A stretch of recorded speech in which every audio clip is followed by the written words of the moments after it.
Okay. Can everyone hear me? And can everyone see my screen? Yep. Okay, great.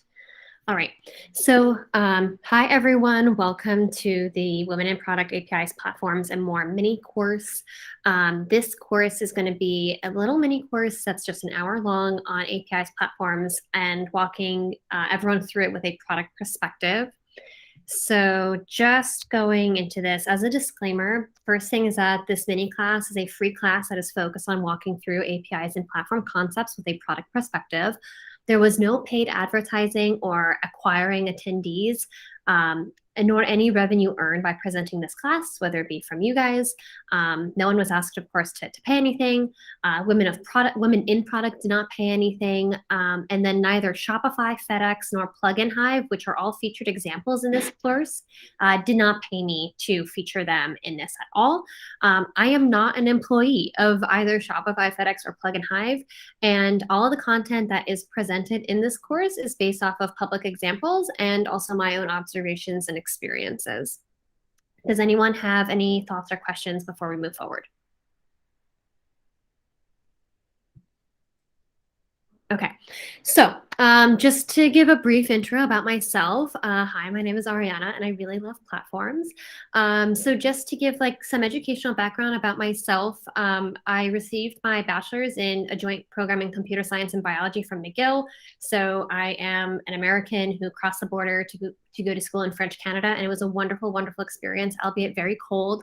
And since leaving or graduating rather from McGill, I've been focused on health tech. So my focus really has been on health tech. I've worked in products that have been sold to, health companies or health systems, patient facing, and really more so in the past 3 years, I've been able to focus my academic background in computer science and really go in deep on platforms.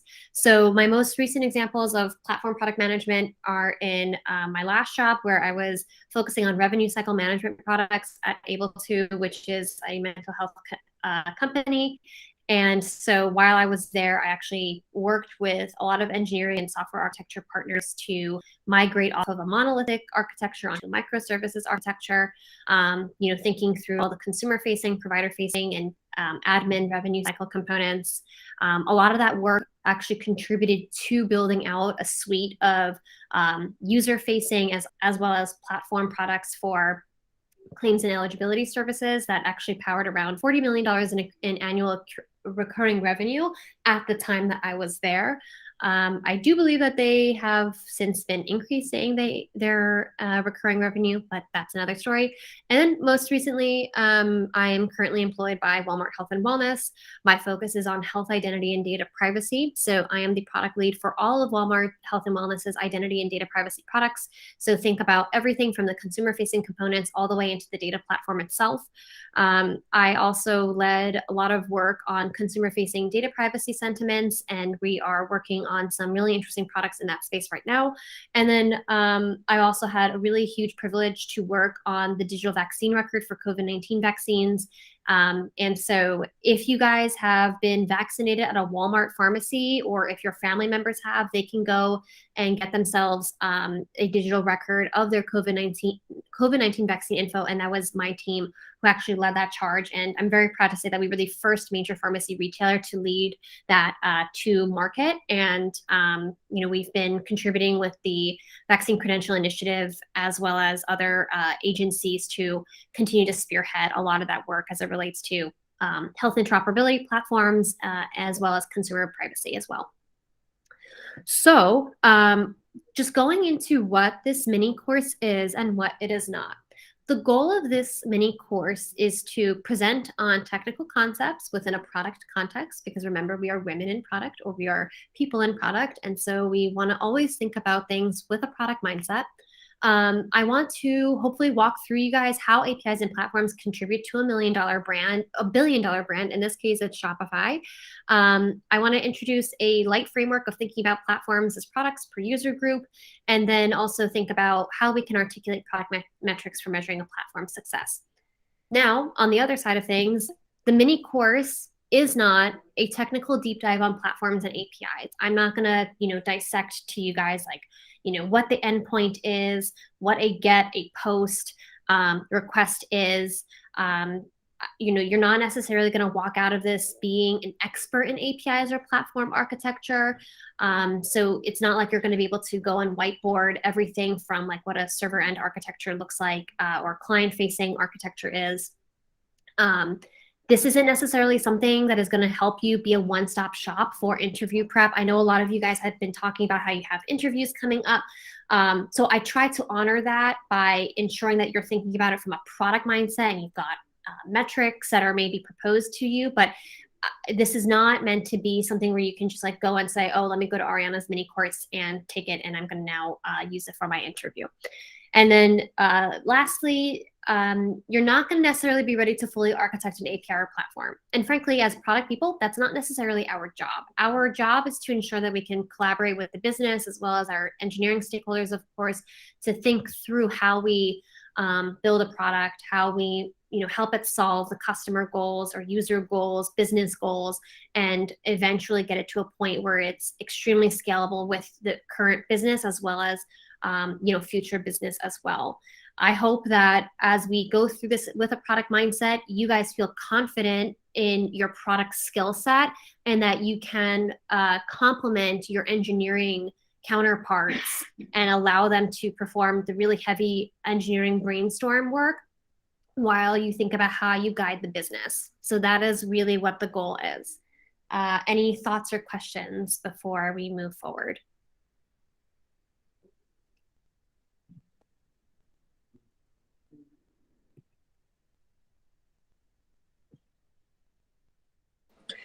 Hey Ariana, just quick question. So the slides that you are sharing, will we get a copy of that? Yes, I'm going to be, this is recorded right now, and I'm also going to share the presentation as well. Thank you. That's all. Okay, great. All right, so I think we can get started. So the focus of today's talk is on Shopify. So I chose a brand that is a billion-dollar brand, something that maybe some of you have, or actually probably a lot of you have come into contact with, whether it be maybe you have a store on Shopify, maybe you know someone who has a store on Shopify, maybe you have purchased from a store on Shopify. That's probably most likely, and something that is related to an area that we all connect with, which is global e-commerce. So just high level, Shopify is a platform that allows online retailers a suite of services, including payments, marketing, shipping, and customer engagement tools. It really allows you to build your own store using best practice methods of actually operating e-commerce. It makes it very simple for folks that don't have any technical background whatsoever and simply want to focus on their brand, the brand story in creating a store on Shopify. And with that, Shopify supports solo product businesses all the way to really large brands that power billions of dollars in revenue. So think of brands like Heinz or Nike or Allbirds. All those folks have stores on Shopify. So just some stats on the platform and the business itself. There are more than 1.7 million merchants that sell on the Shopify platform.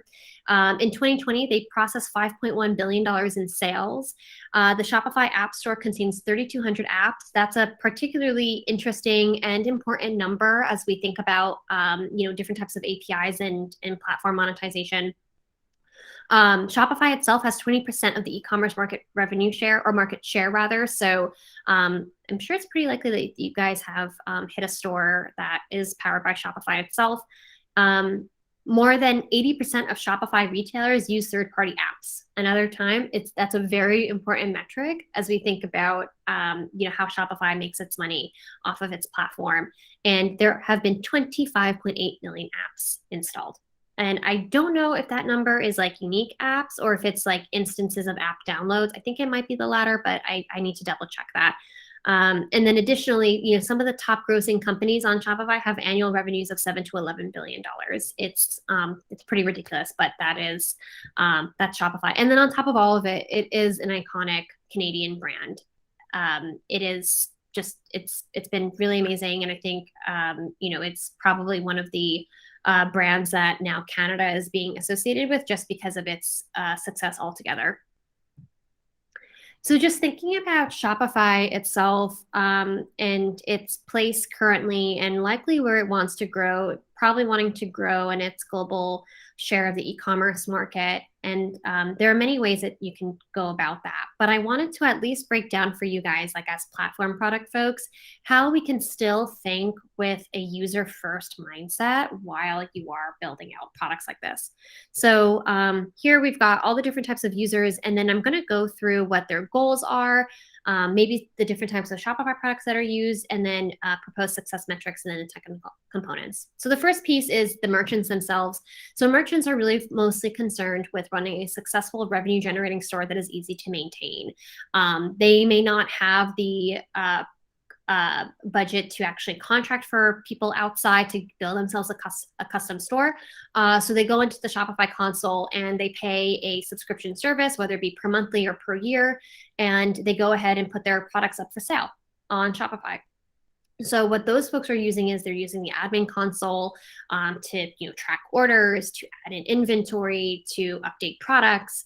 They're using external Shopify apps, which are maybe allowing them to ship with their negotiated carrier rates. And then also if you have a brick and mortar store as well as a online store, you're using the point of sale system.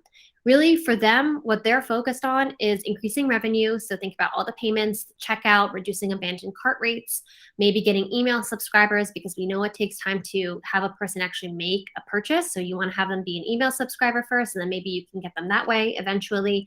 And then also maybe increase recurring revenue with subscription products. I think Shopify does have like a subscription product. But anyway, these are some of the proposed success metrics. It's not an exhaustive list, but just think about the customer and their goals.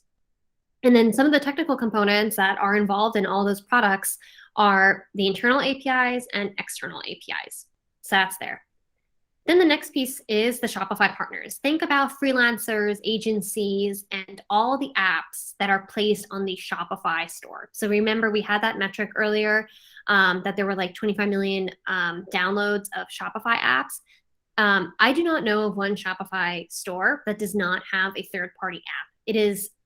It's pretty amazing how Shopify itself has this like huge app store with so many different types of apps itself, but also very consolidated categories. So a lot of these folks in the app world or freelancers or agencies, their thing is that they want to build custom stores and apps that utilize Shopify standards and that bring more merchants and shoppers to the stores. So you have a really good platform that Shopify has, and then you have merchants that are saying, I need a little bit more of a customization with this. I need something a little bit more specific. How can I, get some help with that without me doing it myself? So then the freelancers or agencies and apps come in and they say, we can do that. But we need to be a partner because we don't want to have to spend all this brain power on reinventing the wheel every time. So we want to use Shopify's partner APIs, which is what we're going to go into, and that is going to help us reduce speed in making custom apps and websites for merchants, and then also increasing recurring revenue via their themes. You can be an app designer, or rather you can be a theme designer on Shopify, and you can just put your theme on the Shopify theme store. And some of these themes go for $150 or $300. And it may be a one-time fee, but if you have many, many people buying your theme, that's a lot of money. And so in this case, the technical components are the external APIs. Then we have the Shopify developers or like third-party stuff. So thinking about like companies like FedEx, let's say. So FedEx wants more people who have their services to use their services, in other areas outside of just FedEx itself. So they want to be generating more revenue by exposing their services to Shopify merchants. So maybe FedEx or Authorize.net for payments. So Shopify has, external tooling that will then interface with those externalized APIs on the Authorize.net side or FedEx side. And we're going to go into the FedEx example a little bit. And with this, their goal is to maintain the stability and improve it as more users get onboarded. But then also their thing is how they can get more people to use their services outside of their main console. That's what they want. So here we have external APIs once again. But this is really more so from the side of the third-party vendor, right? So Shopify is almost like the customer in this case, but then they are using FedEx as their vendor, Authorize.net as their vendor.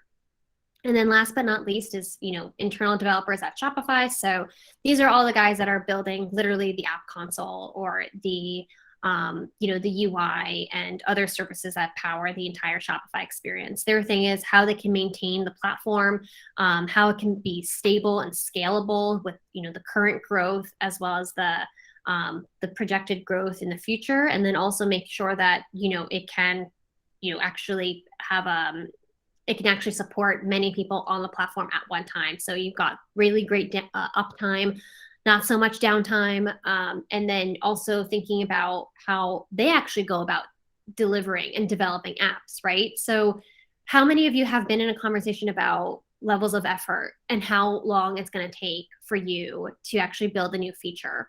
Like I'm sure a lot of us have, right?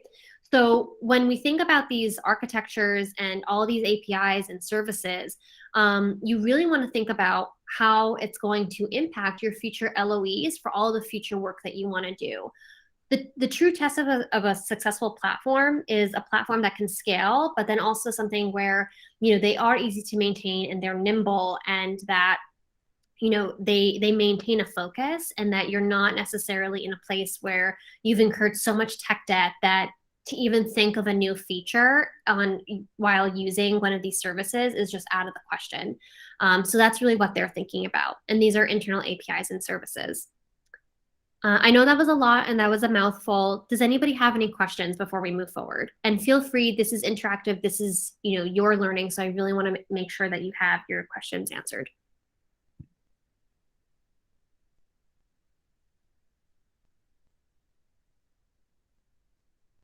Okay, all right, let's move on. So thinking about internal APIs at Shopify. So what is an internal API in the first place? The internal API is the interface that's going to enable access to a company's backend. So in this case, it's Shopify. And it is used within the internal Shopify admin group, or rather network, or, like developers themselves, like within Shopify. So, also another thing with internal APIs is that there's a really heavy onus here to make sure that your internal APIs and services have a consistent architecture that can be used across the organization. When you guys think about how you build your APIs and your services, it's really important that the engineering teams are steadfast and that they are in lockstep with how they collaborate as well as how they present documentation, because that is going to reduce a lot of, let's say, cognitive load when you are onboarding onto a new service.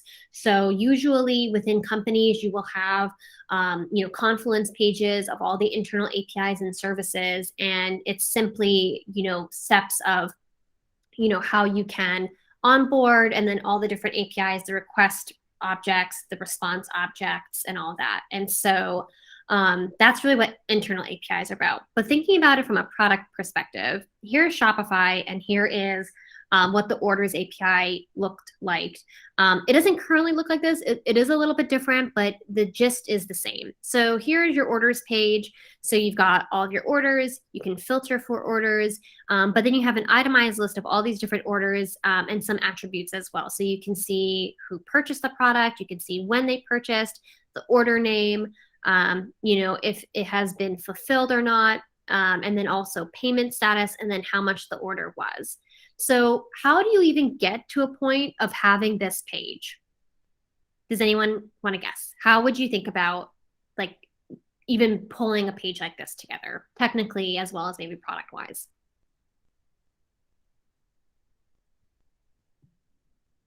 Maybe first understanding what data you want to display and maybe fetch from the backend, and then maybe designing the APIs to fetch that information. So first of all, you have to understand like what do you want to show to the user, and then find out what data would that translate into, and then fetch that data from the backend. Yes, that's great. And does anybody want to take a guess as to maybe like what type of data? And of course, actually, maybe that the answer is already presented, but any other thoughts on like what type of data you think would be relevant for an orders page? I think we would first need to get information on the user, like user information, and then their transaction history, the status of the transaction. So basically everything, all the details related to the transactions that that particular user has made. Mm-hmm. Yeah. Okay. So those are really great answers. You want to make sure that you're thinking about your customer and what their user is, or what their goals are for a page. So that's why we present it with just a user story. So think about it this way: like, as a Shopify merchant, I want to view all my orders and relevant info so I can keep track of my orders. There are going to be certain actions that they take on this, and that all is going to have to be considered when you think about building out a page like this. And then additionally, thinking about it a little bit more technically.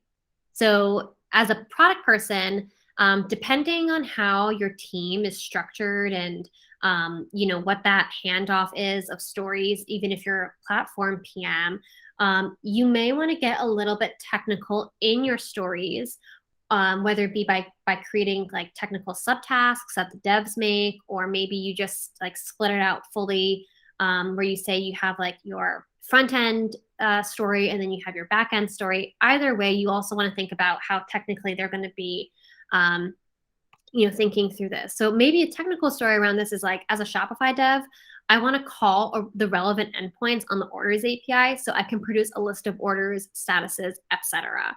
And then thinking about like what your success metrics are, and then again how you would actually design your API in a way that you can maybe reduce the load time for that particular page. You ensure that you have a lot of uptime versus downtime, reducing memory usage.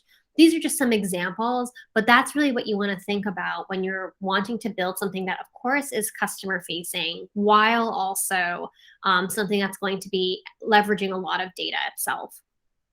So I'm just going to show you guys what the example of the documentation looks like. And so I show you this because I want you guys to see how easy it is, even just as product people, to find this API documentation. This is not going to be the internal documentation that they have within Shopify. It's likely going to be very different. This is actually from the Shopify partners like group. And so all of the info is here. You can see all of the APIs. Here it gives you access, analytics, billing, customers, all these different things. Here's the orders service, right? You can also take a look at the version that you're on. And basically, it tells you all things about the orders API and the order service and what you can do with it. It tells you how to create an order. Here we have a post call. So basically, it's going to say that it's going to take, this API is using the REST framework, the REST protocol. It is a post. So it's really more so about like creating, if you will, or, posting something, that way onto the endpoint. And it's going to tell you everything here as to, how you use it, some defaults that you're going to have to take into account. And then what's really nice is that it shows you different examples and from like a business perspective. So here, if you want to create a simple order that just has a product variant ID and no optional parameters, this is what your properties are going to be. So it gives you like all the definitions for what is included. And here is what your response is going to look like. So when you post to create an order, so when you hit this, we don't see your screen.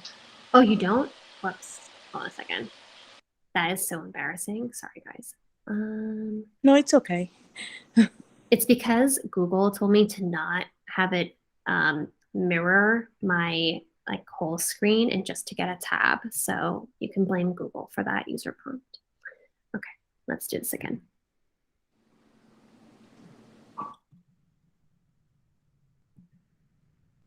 Okay, so can you guys see the screen?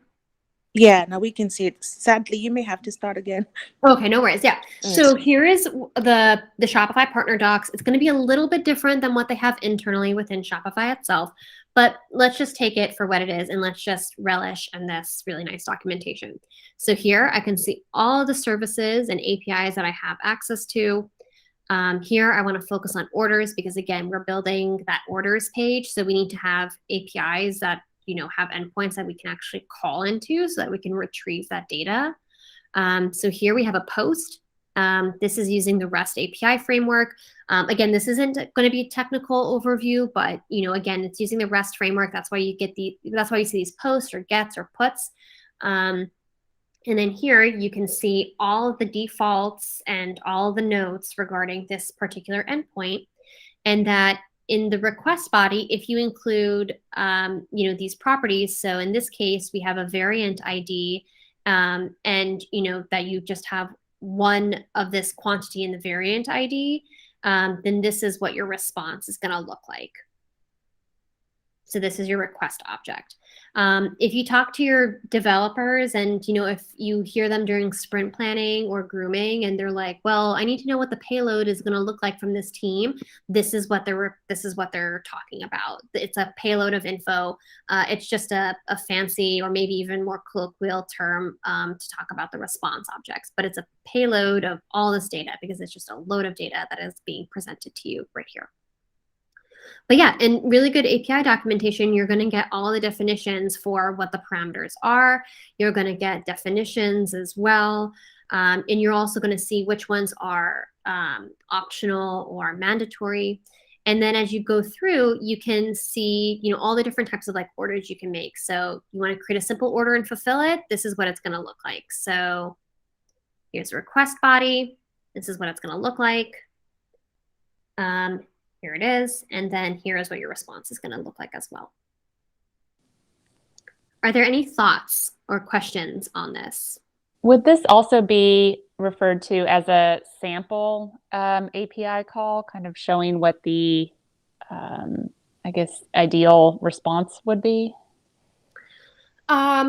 Ideal in the sense that it should really be reflective of all the best practices. So, all the ways that, let's say numerical values are presented, it should show it there, as well as in the documentation. It's going to tell you what type of way that it needs to be presented in, whether it be string or integer or something like that.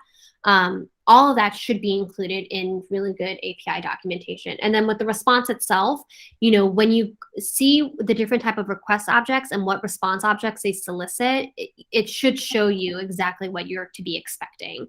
And then because of that, during your development cycle, right, you're going to need to ask other teams that you work with who are building APIs for you, or who is, maybe APIs that you're utilizing, if you can give stubbed responses, right? And so at that point, you may not be actually utilizing the test version of the API itself, but you'll at least have a response payload that you guys have agreed on, or, a little higher level, we call them contracts, the actual API contract itself. And it'll say all these things that are to be expected with it. Now, this is how you should expect it, and therefore go ahead and develop what you need to develop, utilizing just that. So who Very- writes this? very- Is it the PM or who writes this documentation? The folks who write this documentation, it is typically the engineering lead. So the way I've seen it, I've seen the engineering lead write it, and then the engineering manager will ensure that the standards are maintained, and then they'll work with other engineering management to make sure that when you're contributing to an ecosystem like this, like a partner program, that you're following the standard and that you're following a convention that is agreed upon by everyone. You as a PM, though, you should understand what your endpoints are, how they behave, why maybe they chose a get versus post versus put. All those things that are things that you want to ask of your dev team. I promise you, if you ask them and say oh, can you explain to me why we did this in a put versus a post? The tech lead or the engineers that are working on it should be able to tell you why. And they more than likely will be very happy that you've asked. Always exercise curiosity when doing this. It is okay if you're not super technical, just ask. That's it. I promise you it will be great if you ask. And if maybe you're met with hesitancy, then that's something that you want to dig into, because as a platform product manager, you're still a PM. You need to be able to be curious, and you need to understand your stack, right? So that's really what you want to ensure that you do always.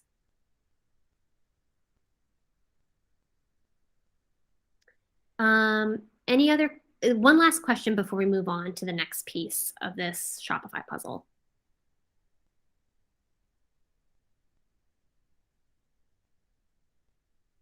Nope, nothing? Okay, cool. So let's go back to the presentation. Can you guys still see my screen? Can you see the presentation now? Yes. Okay, great, thanks. All right, so thinking about like the external or the third-party APIs. So here we were on orders, right? And then we see this column of fulfilled, right? So that means that, one of the APIs that we called and is going to have some type of a status for us as to fulfillment. And so just for folks who don't know what fulfillment is like you've actually given it to a shipping carrier and now they are going forth and delivering your product somewhere, wherever you maybe ship to or deliver. So think about how many ways that you can fulfill an order. You can fulfill it with UPS, you can do USPS, you can do FedEx, whatever it is. Shopify itself has negotiated rates with UPS and USPS. Right? So that means that when you sign on as a Shopify merchant, you can actually just get the negotiated rates that Shopify has negotiated through either UPS or USPS. But then let's say you actually have had a really long-standing relationship with FedEx. And with FedEx, you have these pre-negotiated rates, and they're actually less expensive than the ones that Shopify gives you. So now let's think about this. Shopify already has a business relationship with UPS and USPS. But they're not being sticklers and they're not being mean and saying, no, you can only use USPS and UPS if you're in the United States with us. You're not able to sell if you're on FedEx. They're not going to play that. They're going to say, all right, we want you still as, a merchant.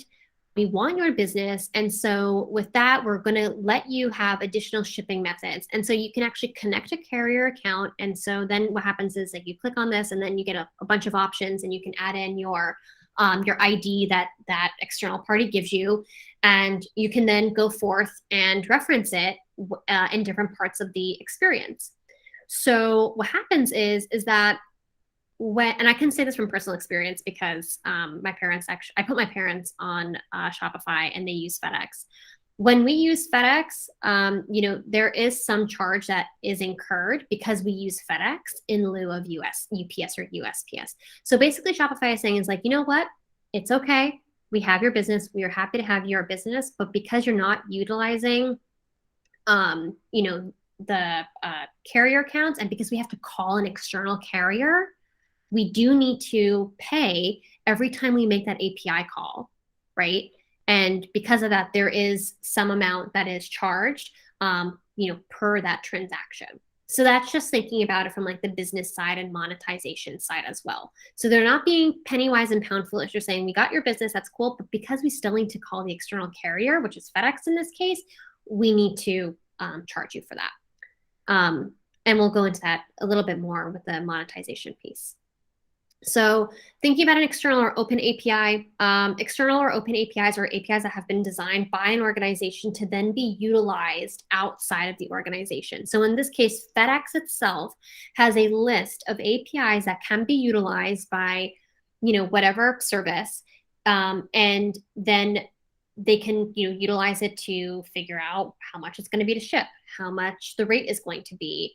And other types of services that FedEx offers, that's what they're going to publicize, and they will give you developer documentation similar to what Shopify has, and they will let you work through it. So thinking about just really the technical story with this, as a Shopify developer, I want to call the shipping carrier's external API so I can grab negotiated rates at checkout, register when a product is fulfilled, and more. Some of the success metrics, thinking about it from FedEx's side, number of customers that are using their services in e-com platforms. So they know that this is obviously the way of the future. A lot of fulfillment services and carriers are thinking about how they build their presence within e-com.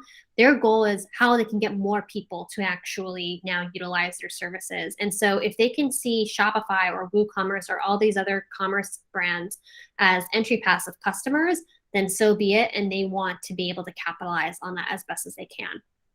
And then, of course, with the actual, technical details, it's uptime and downtime that you want to focus on, and also memory usage. Again, it's not meant to be an exhaustive list of metrics, but at least, think about these things as you as you go about creating your products, APIs, platforms, and more. And then, so thinking about also like in a customer facing perspective. So let's say that I, as a Shopify merchant, I put in my FedEx ID here. That's going to and then that is going to reference all of the negotiated rates that I have with FedEx, right? So then how does that impact me? It impacts me in the following ways. I, as a merchant, utilize FedEx to give me negotiated rates that are less than ones that maybe Shopify gives you through UPS and USPS, right? It is less expensive for me as a merchant to utilize FedEx, but then in turn, it is less expensive for my customers to use it, right? So here's just an example. I know it doesn't mention FedEx here, but I just wanted to convey the point.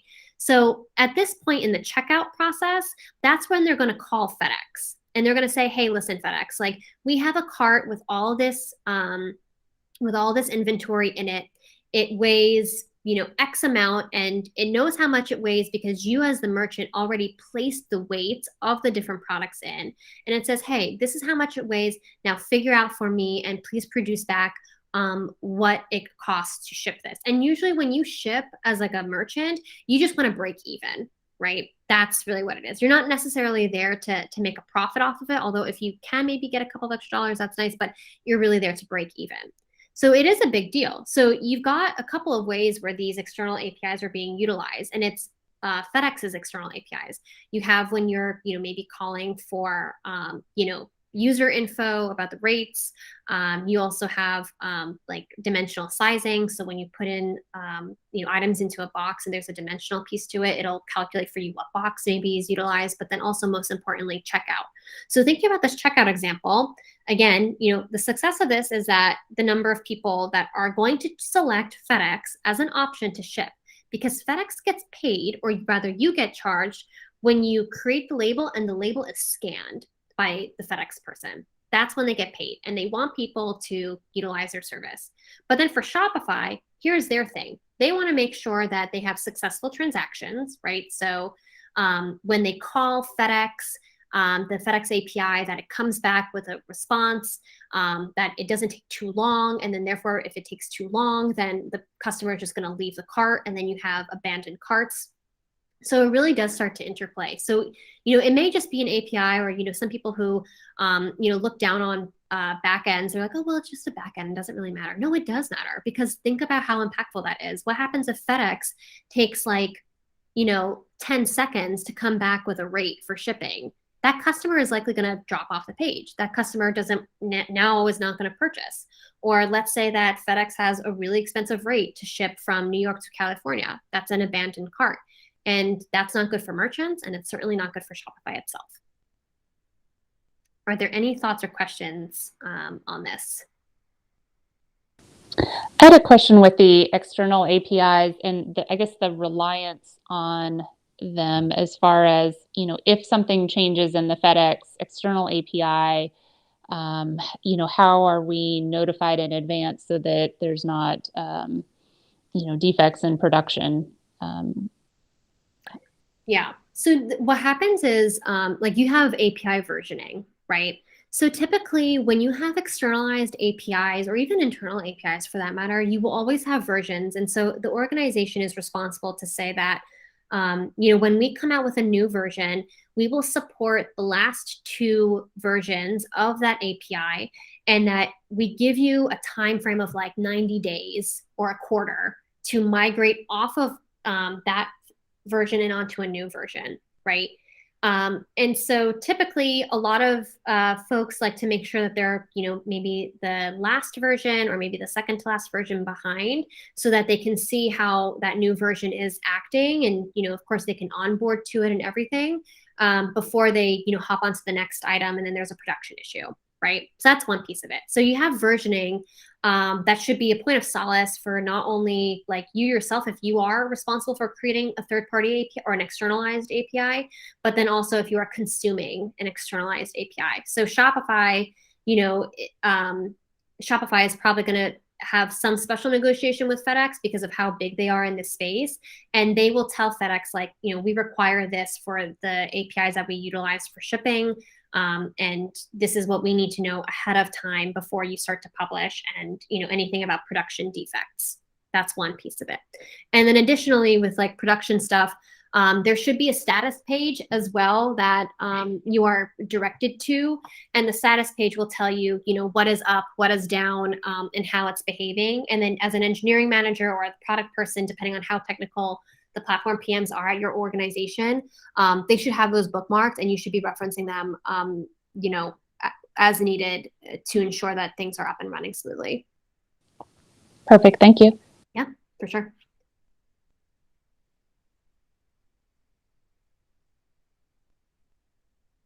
Another note to make, and I like how I brought up the, what happens when something goes wrong. In the API documentation, it should not only tell you, what happens when things go right, but what happens, when you have like a 200 error, a 500 or 400 error, and what the response is.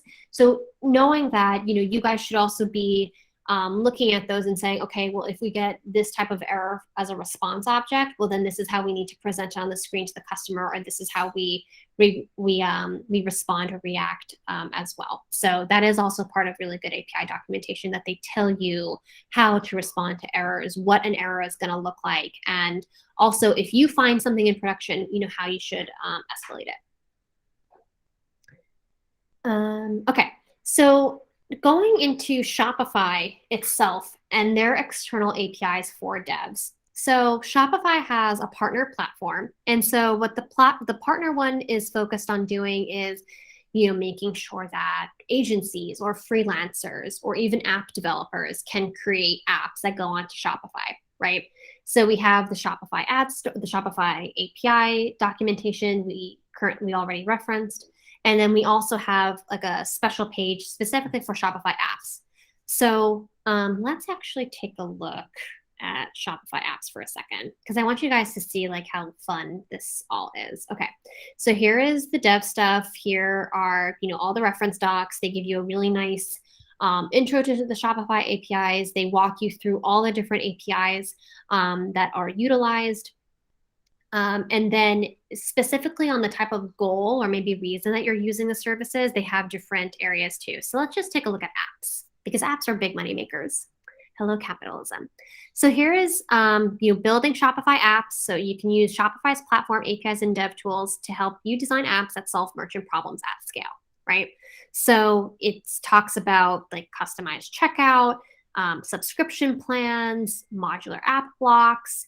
It walks you through the API libraries. And then the big one is how you start selling. So before we go into that, let's just go back into this presentation.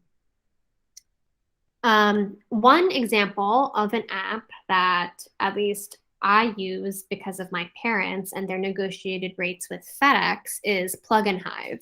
So Hive is a company that has all these different apps for fulfillment. So they have an app that you can install, and for $19 a month, you can create your FedEx shipping labels with your negotiated FedEx rates right in Shopify. So all you have to do is click on the order, you click on the Hive tab, and that's it. That's all you have to do. And then you enter in the box dimensions, and it calculates the rates for you. And then hopefully with the rate that was quoted to you or to the customer at checkout, while calling the FedEx API for rates, you can hopefully break even with what the rate truly is. And that is all going to be presented to you when you go through this app itself, right? So this is an example of an external app. And then thinking about just like how you make money from this, and I focus on this because this was a very common item that had been mentioned in the Google survey. How you think of platform and API monetization. These things are ultimately products, right? And so we have to make our money because we live in a capitalistic society and it has to be done. So when you have a really great platform and APIs, how do you monetize? So it could be per transaction, like per API call, or maybe by group of transactions. Think of that FedEx example. It may be through app subscription. So think about like when you are a merchant with Shopify, you pay a monthly fee or an annual fee to be on that platform. And that comes with a lot of stuff. Like you pay for Shopify to do this so that you don't have to hire an agency that's going to cost you a lot of money. So that's the first piece, right? So all those internal APIs, like it's paid for, by merchants that are on the platform and that are paying it. Additionally, let's say that you don't use Shopify's payments. Like Shopify has Shopify Pay, right? So if you use an external payment method like Authorize.net or PayPal or someone else, they take a portion of that transaction charge. I think it's 0.5% because, again, they have to interface with that external third party. And so they charge you per transaction on that. So that's one way, referencing, again, the per transaction. And then also the Shopify apps. So just like what Plugin Hive says, Plugin Hive charges you $19 a month to have their app and let it do its thing to create you your FedEx shipping labels. And that's what you pay. And then you say, okay, well, that's Plugin Hive. So Plugin Hive makes $19 a month off of me as a Shopify merchant, paying for it. But what about Shopify? Well, Shopify itself has revenue sharing. So the thing here is that Shopify is saying, we want you to focus on making really great customer experiences for our merchants. And then, of course, the actual buyers itself, the customers to these individual stores. So we're going to build you this platform and all these services that reduce and mitigate you guys from putting your brain power toward, reinventing the wheel on payments and checkout and this and this. And you can focus on stuff that really matters to you, like design or, whatever it may be. And so they say that because we've created this platform or this way of working for you to make your apps, we are going to participate in revenue sharing. And so just going into revenue sharing for a bit. Can you guys still see the screen? I hope so, because I don't want Google to fail me again. Okay, great. So here's what it is about revenue share. And I'm showing you the straight facts. I'm showing you the facts because, again, it's all public info. You can get this easily. All the links are in the presentation, and there it is. So let's just go through this. So revenue share for Shopify App Store developers. App developers that sell apps on on the Shopify App Store pay 20% in app revenue share to Shop by default. However, if the app developers can register for a reduced revenue share plan in which Shopify collects 0% on the first $1 million in annual gross app revenue earned through the Shopify App Store, total app revenues in excess of $1 million are then subject to a 15% revenue share, reduced from the standard rate of 20%. So they give you options in terms of how you actually get charged. But, if you want to be an app developer for Shopify, there are fees that are to be paid, and that is so you can utilize all of Shopify stuff that you have this platform to now market and advertise your app that is being exposed to millions and millions of users. So it's a give and take, and that's really how you may want to think about also monetizing your services, because, again, it is a product, right? There are customers, there are users. And depending on what industry you're in, there's going to be a lot of exposure to it. And this may be a way of monetizing your app or service. So I just wanted to present this to you. Again, it's all public info. That's why I literally present the actual page itself. And this is all just to show you that this is how Shopify makes its revenue. And it's got diversified revenue streams, if you think about it, because they charge the merchants monthly or yearly subscriptions to be on it. So of course that's powering God knows how much and what actually it is on the internal side of Shopify. Then it's got its app store developers are then charged based off of the revenue sharing model, and then all those other theme designers and other types of Shopify partners as well. They have diversified forms of revenue if you think about it that way. Are there any thoughts or questions so far? Or just focusing on the monetization?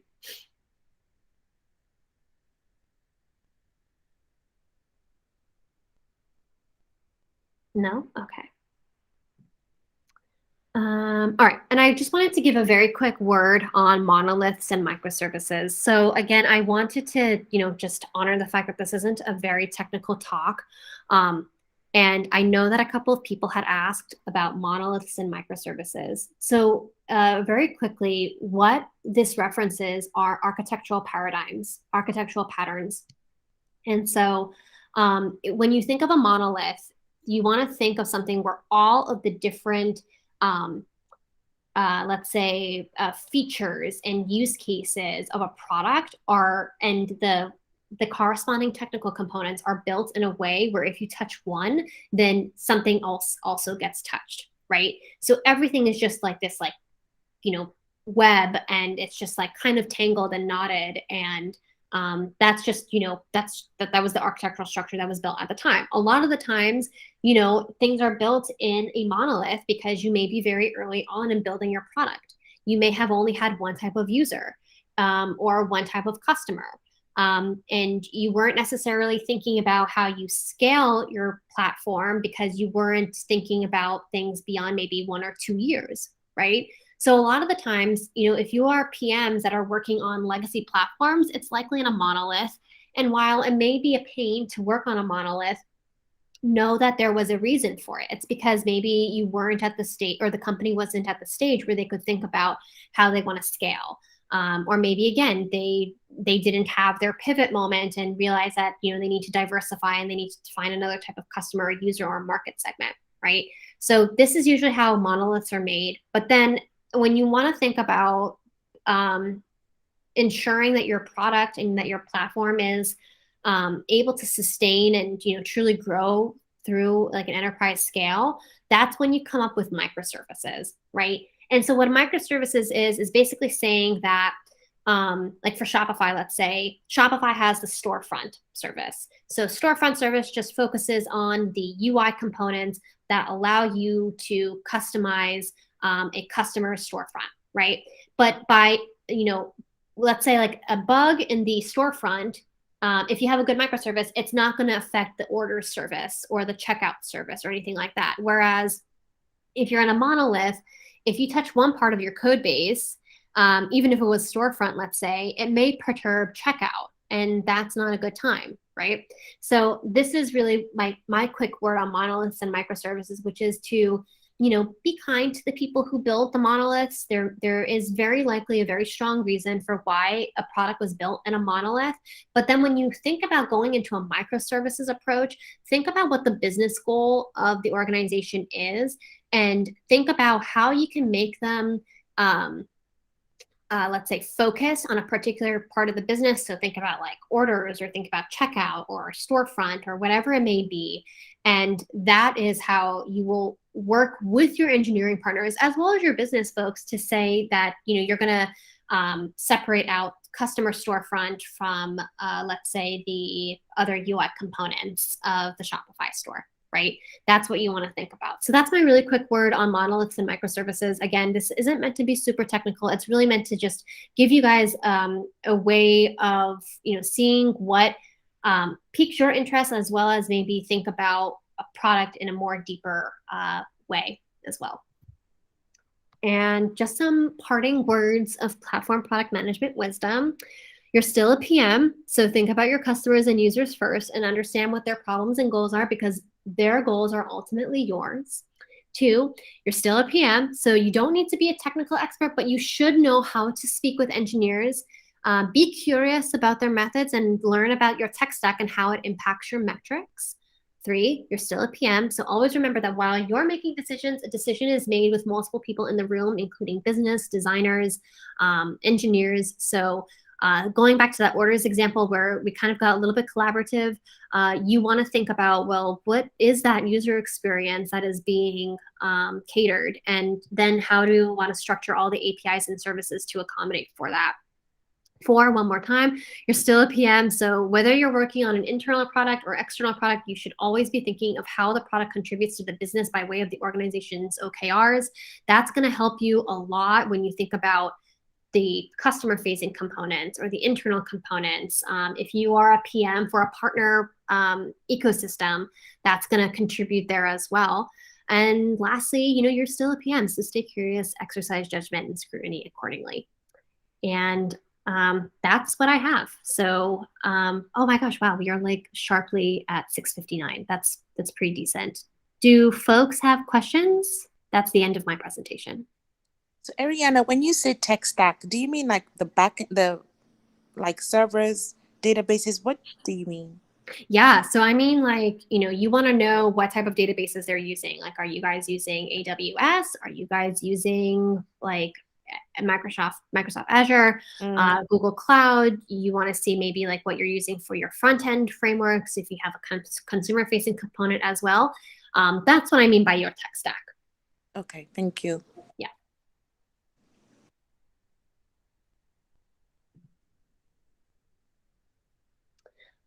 Any other questions? I'm also going through some of the, I'm going to stop presenting for a bit. I'm just going to go through some of the questions that were brought up. Okay, let's see what we have. Are microservices synonymous with business rules? What I have seen be done is that like you as a PM will maybe lead a session in thinking through like what an experience is and like what the user stories are, and then you'll map them up with the business rules. And so you should absolutely use the business goals to guide you and how you think about your services. And when you help your engineers get on board with the business rules and all the impacts of the business, they will likely be better able to actually execute on architecting something for you with a microservices approach. So absolutely ensure that you are bringing in your business rules there, because the microservices itself should reflect parts of the business that are, revenue makers or, heavy foci of how your business runs. So that's what I would say about business rules and microservices. And then let's see what else we have. Has anyone seen examples of companies that charge a subscription already to services and charge additional money for API access? I don't know. I mean, I don't know in the Shopify example if they kind of have, well, I guess they do actually have that double dipping. So if you think about it, you already pay that subscription service for even being on Shopify as a merchant. But then if you're using external stuff that maybe Shopify doesn't have or is not Shopify. So like, for example, again, with my parents' store, we have Authorized.net as our payment provider, and then we also have FedEx, right? So every time I use Shopify, or every time I use Authorized.net for my transaction, right, I'm not using Shopify Pay. So Shopify says, okay, like you're not using Shopify Pay, which is my product, and I had to make a call externally, so I am going to charge you for that. And every month, in fact, we get an itemized invoice of all the apps that were charged on that monthly cadence, as well as the transactional amounts that were charged as well. So Shopify does have that example.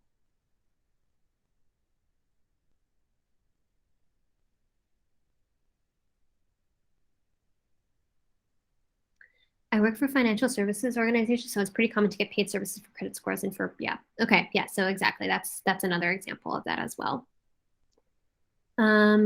Yeah, so are there any other thoughts or questions or comments or passionate remarks about this? I had one question, Ariana. So I recently joined a company where they are kind of carving out pieces of the application from Monolith using MFE and BFF. Would you talk about that, and I'll save my questions to later, or if this is the time, then would you mind shedding some light on that aspect, please? So you mentioned MF. Can you go through? Can you like break down the Sure. acronyms? Sure. Yeah. So this company currently has a big monolith, and they are trying to break it out into micro front ends using the backend for front ends. That's MFE and BFF. Sure. That's a term they use very, very loosely and very often. And I joined this company recently, and I'm coming from like a mobile application where I was very closely involved with the get post, get these API stuff that you just explained in the starting of the meeting. But here, the terms that they use, BFF, MFE, is slightly different from what I was used to when I was working with a mobile application. So how is that different? I'm struggling to understand like how what I was involved in my earlier company is technically different from what they are doing here. All I know is like they're just carving out small portions of the application using MFE and BFF, but I'm struggling understanding the difference. I think maybe what is contributing to the struggle is maybe like just the different use case that you were going in from like a mobile example, and then maybe you're going into like a web example, and that's why they use these like micro front end concepts. I mean, like I've built apps from scratch with micro front ends, and like when you go back into that that little like monolith and microservices architecture, and you see like one microservice going to another microservice, you can think about like a micro front end calling another microservice to say, hey, give me all this info and produce it for me, and then that's there. And so what's great about micro front ends for folks that haven't used it is like you can deploy on your own deployment cycle without the rest of the monolith, right? So that's one of the great things. And another thing is that you can have a specific set of users that only can access that micro front end, and it's really built for their capabilities, and they don't have to go through the mess of navigating through another UI as well. But I think like for your example specifically, I really think it's maybe just like a new company thing and you're onboarding, but it doesn't sound like it's too different. Yeah, sounds good. Thank you. Yeah. And I would definitely ask the engineers that question as well and say like, hey, I have experience working in this. Can you maybe tell me the difference as to why, it's like you use micro front end versus like the other terminology, and it may just be a cultural thing as well. Yeah, sure. Thanks, Ariana. Sure. Okay, so Irina asks a question on, could you please cover a bit more on the success metrics for FedEx, like memory usage, uptime, and downtime? So basically, like what I mean by the FedEx use case is like, they need to make sure that as an external party that, ultimately they're a vendor in this case, right? Like they are vending you services of like shipping rates and whatnot. So like when you think about building these, engineers will come into the table or come into the room and to the table rather, understanding what good uptime and downtime is. And you should also be able to baseline what your performance metrics are given the average load that you're experiencing at a given time.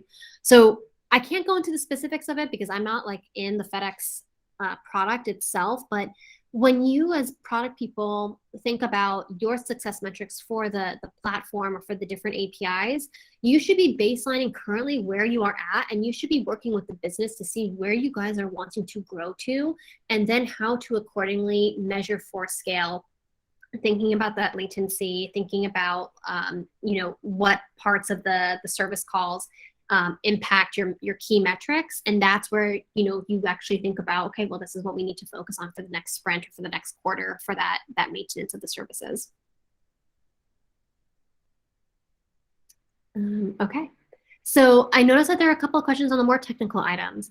I'm going to send you guys a very, very good article on technical concepts and like API concepts for product managers.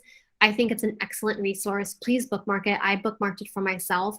And you guys can look at that, and it will actually go through line by line, like what is a payload, like what is a get versus a post versus a retrieve, all these different things. And I think by reading that over a couple times, it'll be really helpful for you guys all together. I just couldn't include it in the presentation because it was only an hour long.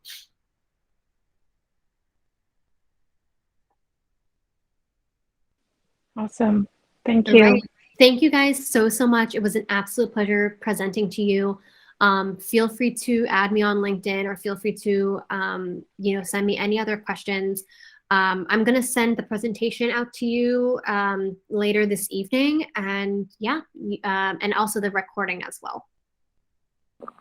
Thank you so much, Ariana. Thanks, guys.